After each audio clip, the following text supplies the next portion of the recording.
Si Gyu ay inihagis ang nakal-alasong pil patungo kay Sewol, at sadyang tinamaan ang isa sa mga katulong.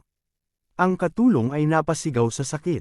Sinuri ni Gyu ang sitwasyon at binanggit na mukhang maayos ang pagkakagawa ng lason dahil humihinga pa ang katulong ngunit paralisado na. Inilahad niya ang kanyang pagkabigo sa hirap ng paggawa ng Lesser Devil Poison, na bagaman hindi nakakamatay, mahirap pa rin itong gawin. Sa kabila ng lahat, tila masaya si Gyu sa kinalabasan. Nag-alok si Gyu ng gantimpala kay Sewol at tinanong kung ano ang nais niya. Mapagpakumbabang tumanggi si Sewol, sinabing hindi siya mangangahas humiling ng gantimpala dahil siya'y kontento na.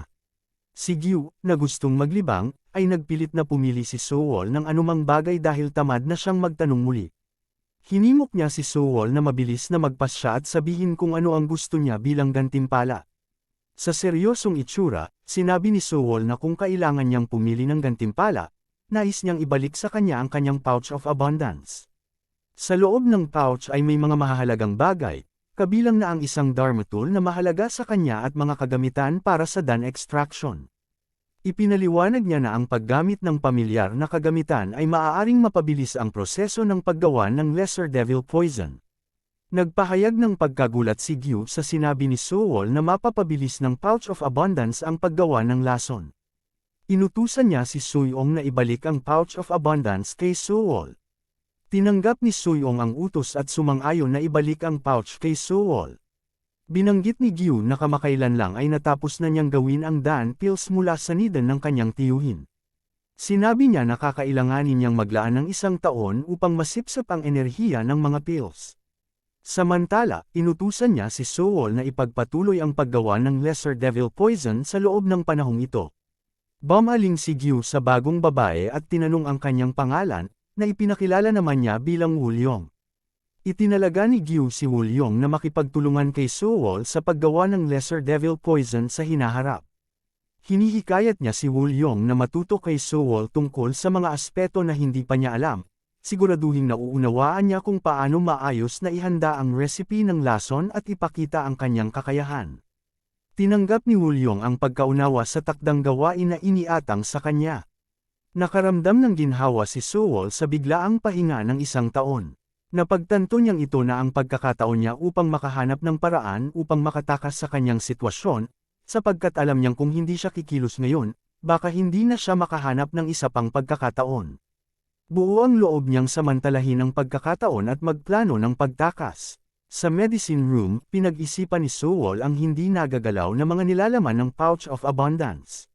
Nagtaka siya kung ang mga bagay na nasa loob nito ay itinuturing na walang halaga sa mga sinaunang dragon tulad ni Gyu. Pinagnilayan ang sarili niyang mga kakulangan, tinanggap niya ang mga hamon na nasa kanyang harapan, napagtanto na walang magiging madali dahil kulang pa rin ang kanyang kapangyarihan. Humarap si Wulyong kay Sewol at binanggit ang kanyang balak na makatakas mula sa lugar. Ibinunyag niya na si Sister Suyong, na matagal nang minamanmanan si Sewol, ay isang taong sinundan ni Wulyong noong siya'y nasa Riverside Village pa. Ipinaalam ni Suyong kay Wulyong na si Sewol ay nagnakaw ng mga sangkap mula sa medicine room at sinubukan gumawa ng ibang bagay mula sa inaasahang Lesser Devil Poison. Ipinaliwanag ni Sewol na sinusubukan lamang niyang labanan ang kapalarang ipinasan sa kanya ng iba. Ipinahayag niya ang kanyang pagkabahala na kapag natutunan na ni Wulyong ang paraan ng Dan extraction technique at nakagawa na ng Lesser Devil Poison ng mag-isa, siya ay magiging dispensable. Binigyang diin ni Sewol ang kahihinatnan ng pagiging walang silbi sa Dragon God, na nagpapahiwatig na lahat ng kanyang mga tauhan ay mga babae, na tila siya ay pinananatiling buhay upang ituro si Wulyong. Nagbabala si Wulyong kay Sewol na kahit pa makatakas siya ay mamamatay sa loob ng kalahating buwan kung wala ang antidote. Ipinaliwanag ni Sewol na sinusubukan niyang mag-breakthrough sa Gates of Spirit Energy gamit ang mga ninakaw na sangkap upang makagawa ng gamot na kapaki-pakinabang sa kanyang heavenly birth. Bukod pa rito, isiniwalat niya na nagawa na niya ang antidote para sa lason ng sinaunang dragon. Nagulat si Wulyong sa pahayag na ito at humingi ng kumpirmasyon kung nagawa nga ba ni Sewol ang antidote. Pagkatapos lumapit si Suyong sa medicine room at kinompronte si Sewol, na kinikilala ang kanyang kakaibang talento. Binago ni Sewol ang kanyang anyo mula sa pagiging babae patungong lalaki at ipinahayag ang kanyang hindi pagiging komportable sa pagpapakita ng ganitong bahagi ng sarili kay Soyong.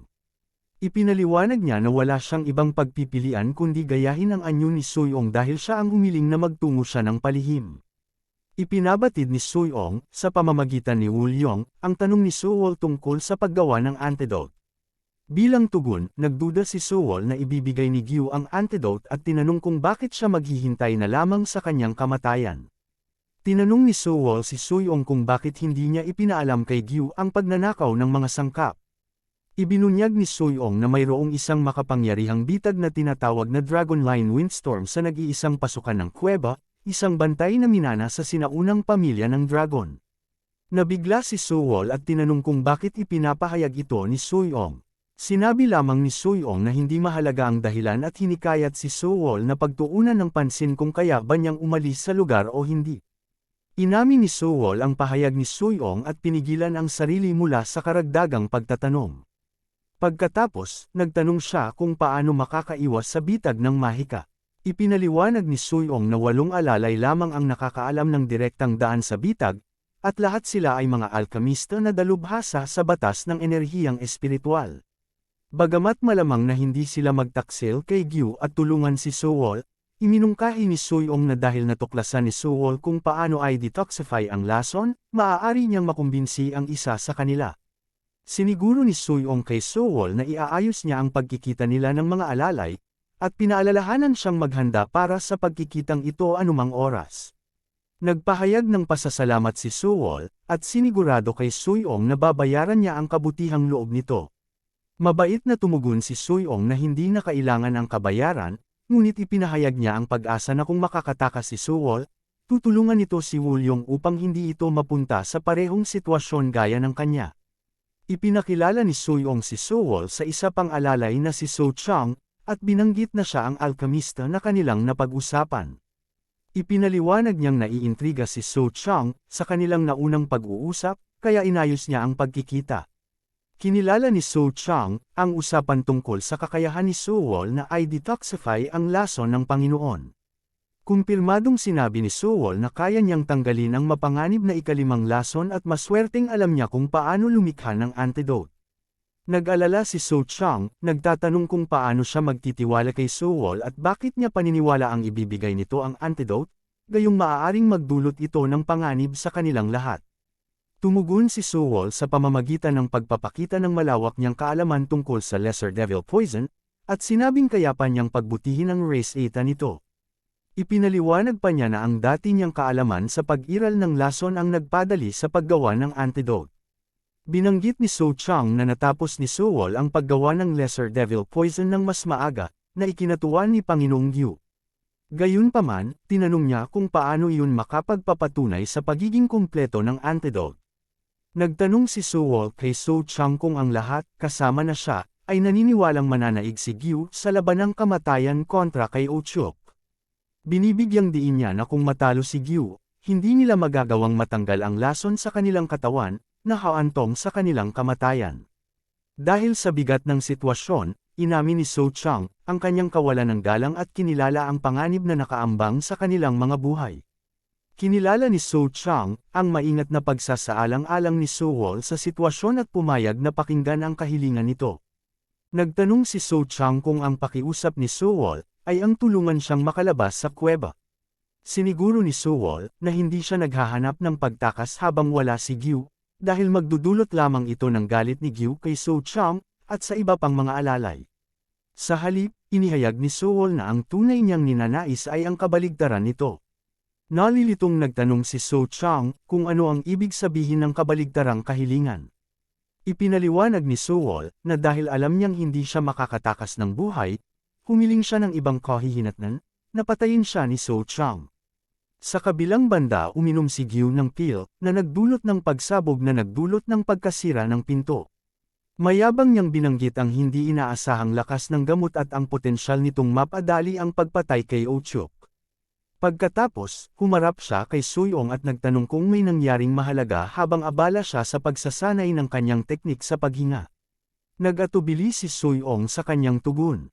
Nagulat si Gyu nang marinig na ang taong responsable sa paggawa ng Lesser Devil Poison ay namatay na. Itinanong niya kung bakit ito nangyari at kung naibigay ba agad ang antidote.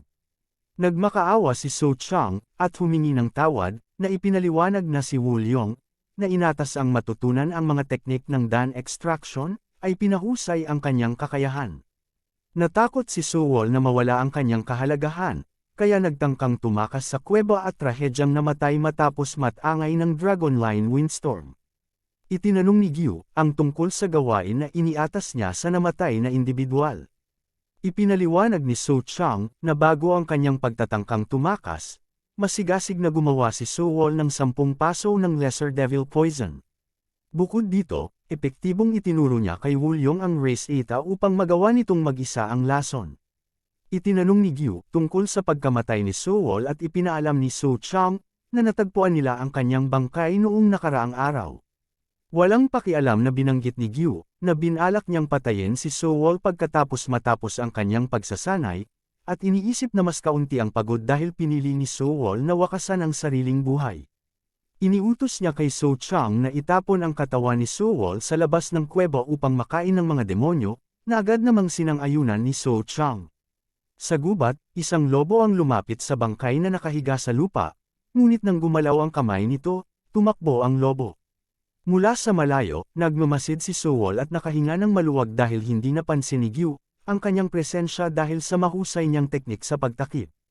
Naisip niyang sa wakas ay nakatakas siya sa kakilakilabot na kuweba, ngunit napagtanto niyang hindi pa siya dapat magdiwang, dahil nakatakda ang laban ng buhay at kamatayan ni Gyu at Ochup, pagkatapos ng kabilugan ng buwan. Alam ni Sowol na mahalaga na manatiling nakatuon at handa. Lumilipad si Sowol sakay sa isang espada na nakatuon sa kanyang pangunahing layunin na hanapin ang yungib ni Ochup. Agad na natagpuan niya ang isang nag-aapoy na lokasyon at bumaba sa lupa, na kinikilala ito bilang ang lugar na inilarawan ng kanyang guro.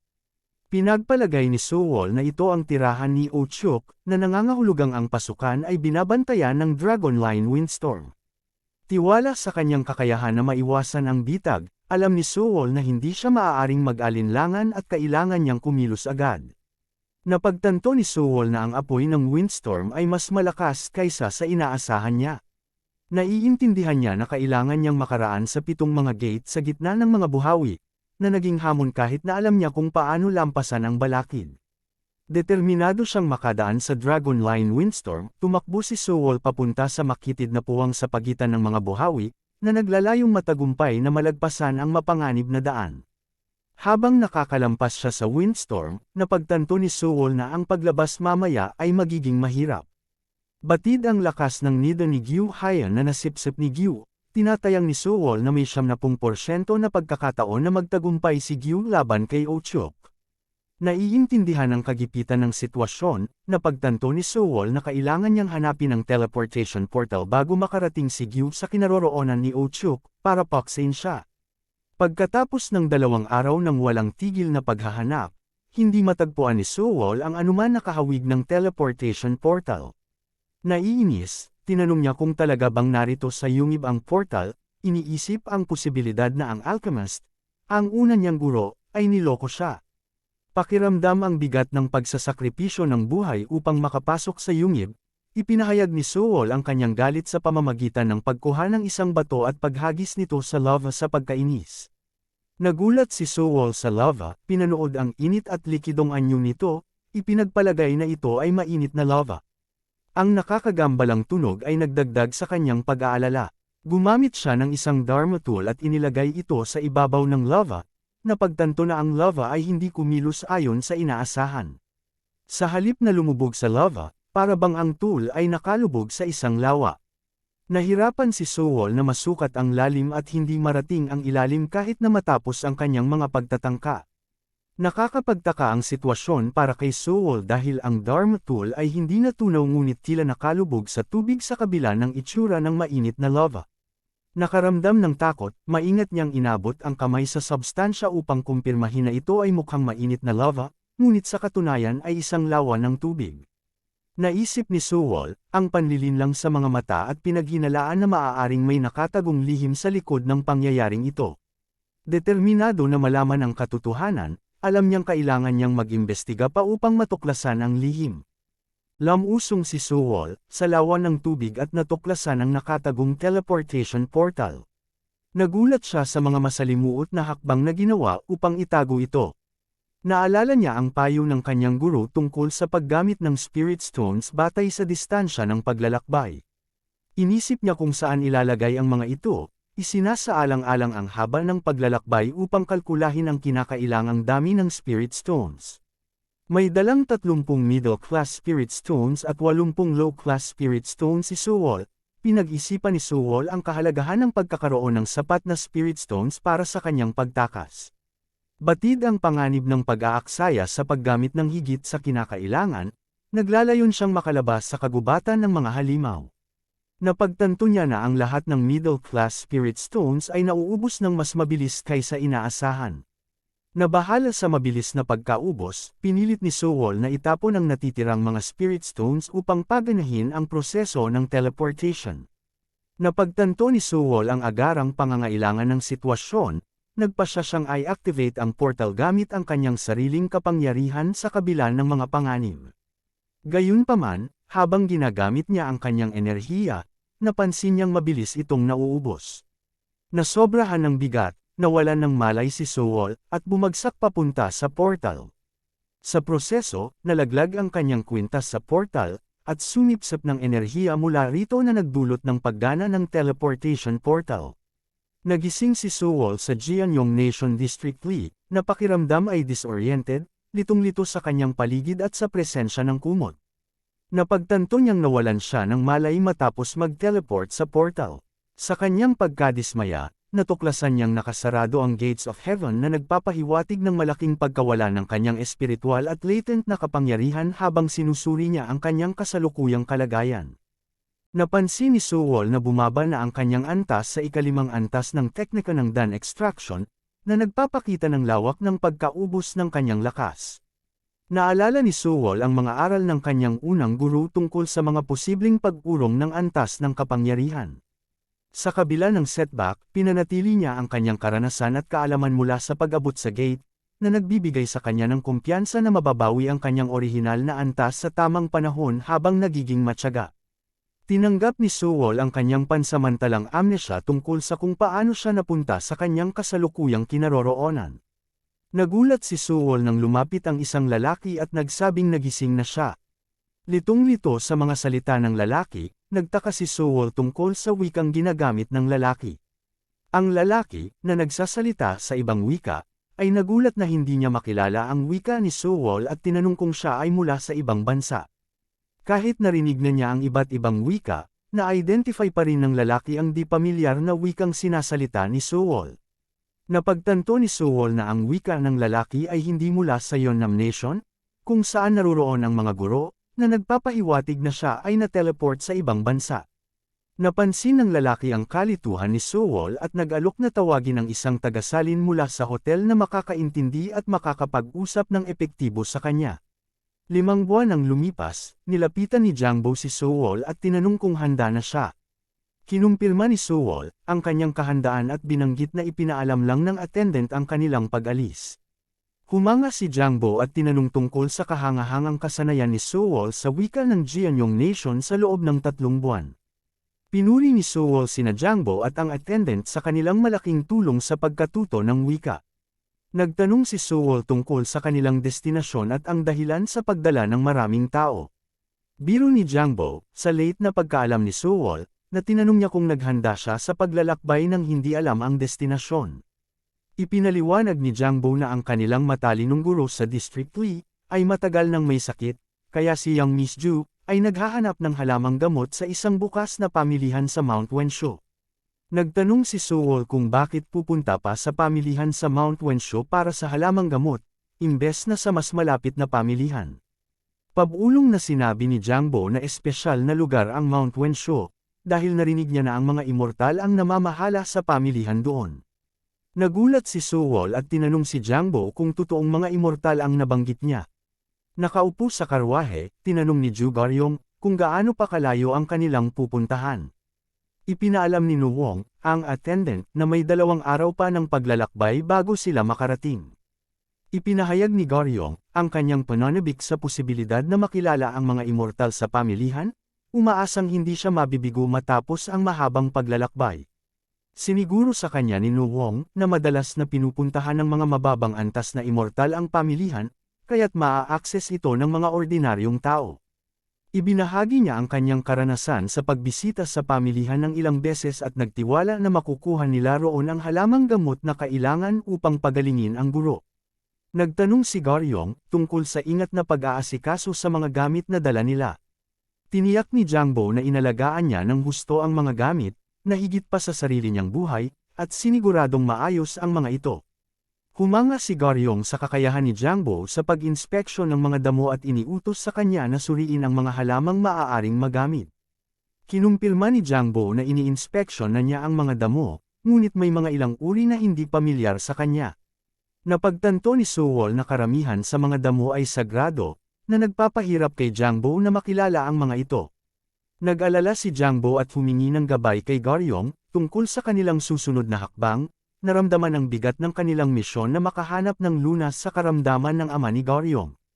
Binigyang diin ni Goryong ang pangangailangang makahanap ng lunas at sinabi na hindi sila maaaring bumalik ng walang dala, dahil lalala ang kalagayan ng kanyang ama sa bawat araw na lumilipas.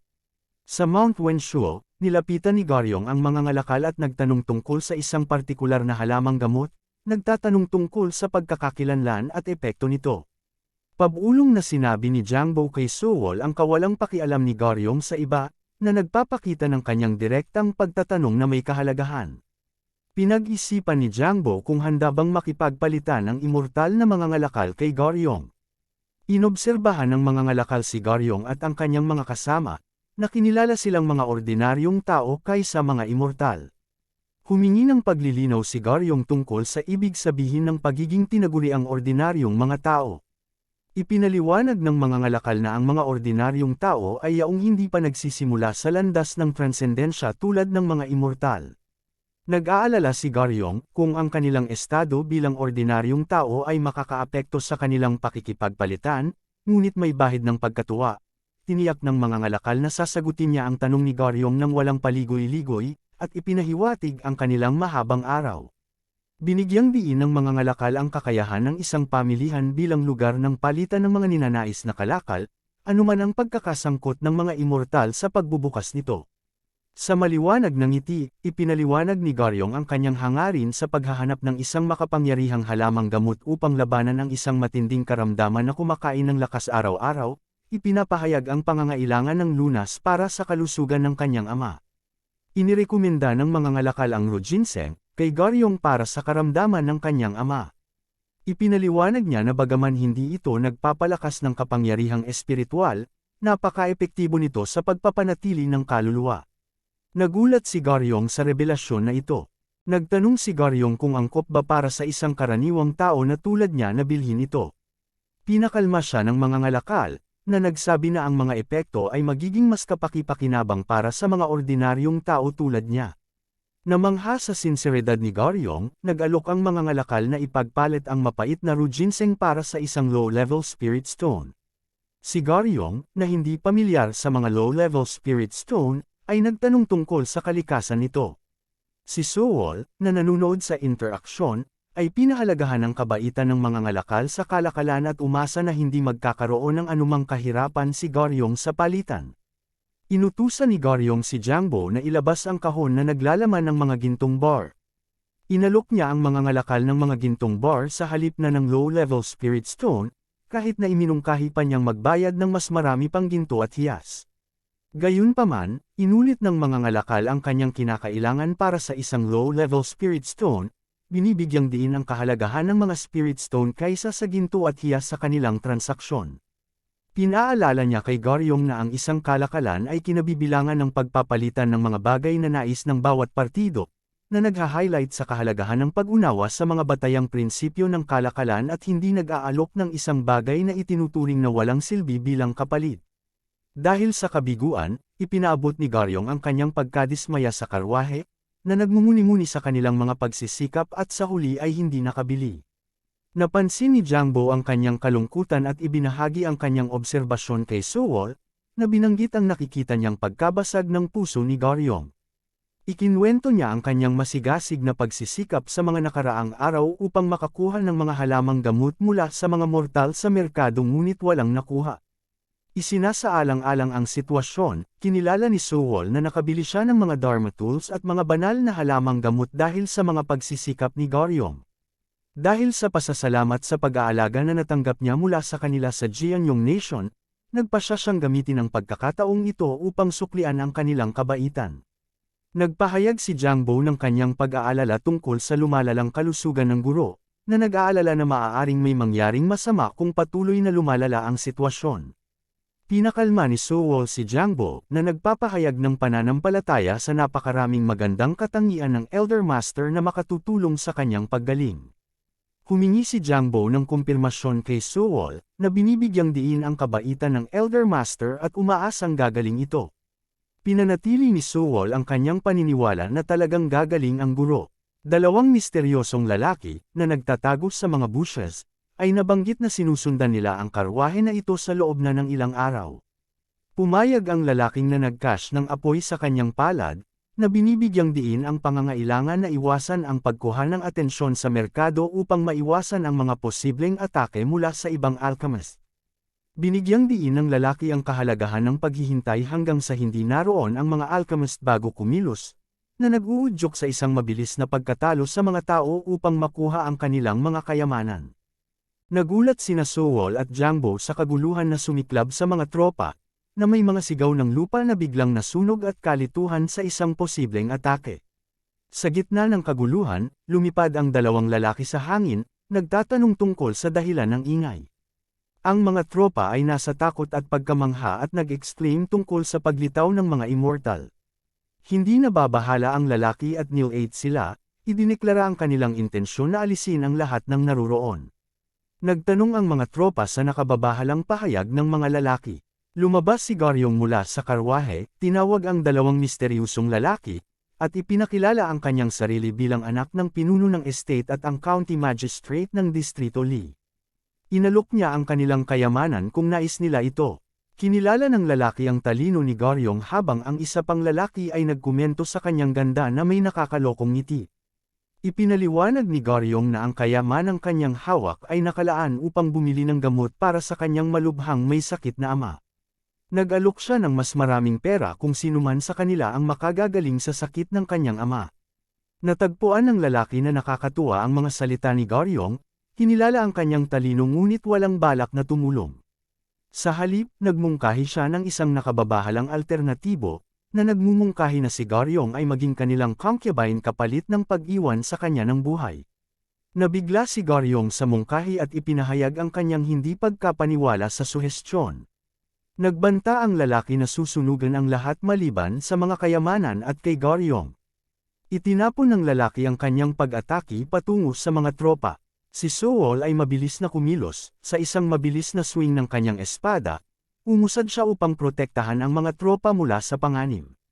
Nagtanong ang lalaki tungkol sa pagkakakilanlan ni Sewol, habang umiikot ang bakas ng espada ni Sewol patungo sa kanya, na nagtapos sa kamatayan. Nakikita ang hindi kapani-paniwalang kakayahan ni Sewol.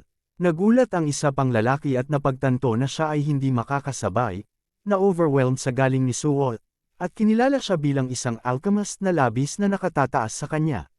Sa takot para sa kanyang buhay, mapagpakumbabang humingi ang lalaki ng awa, nangangakong hindi na muling makakasalubong si Sewol.